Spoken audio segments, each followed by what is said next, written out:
اعوذ باللہ من الشیطان الرجیم، بسم اللہ الرحمن الرحیم۔ ناظرین، امید ہے آپ سب خیریت سے ہوں گے۔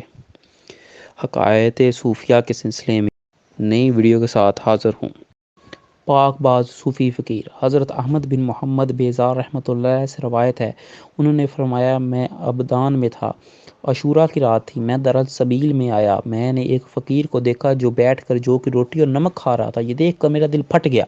میرے پاس 1000 دینار تھے، میں نے متفرق لوگوں میں تقسیم کرنے تھے۔ میں نے اس شخص کے متعلق پوچھا تو لوگوں نے مجھے بتایا یہ زاہد، فقر اور عالم تصوف میں تمام لوگوں سے افضل ہے۔ میں نے دل میں کہا میں یہ دینار اسے ہی دے دیتا ہوں، مستقین کا تو مجھے علم نہیں۔ صبح کے وقت میں نے اس شخص کا قصد کیا، سلام کر کے اس کے پاس بیٹھ گیا۔ اس نے بھی بے تکلفی سے اور میں نے بھی بے تکلفی سے باتیں کی۔ میں نے کہا میں نے آج رات ایک بزرگ دیکھا ہے جو کہ روٹی اور نمک کھا رہا تھا۔ مجھے علم ہوا کہ وہ روزے سے تھا۔ میں اس کے لیے کچھ لے کر آیا ہوں تاکہ وہ اسے اپنی خواہش کے مطابق خرچ کرے۔ میں نے وہ تھیلی اس کے سامنے رکھ دی اور عرض کی اس میں 1000 دینار ہے۔ انہوں نے مجھے غسیلی نظروں سے دیکھا اور کہا اسے لے لو، یہ اس آدمی کی جزا ہے جو اپنا راز لوگوں کو بتاتا ہے۔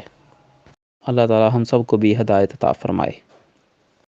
لائک کا بٹن دبائیں اور ہمارے چینل دی صوفی کو سبسکرائب کریں تاکہ مزید اچھی ویڈیو آپ تک پہنچتی رہیں۔ جزاکم اللہ خیرہ۔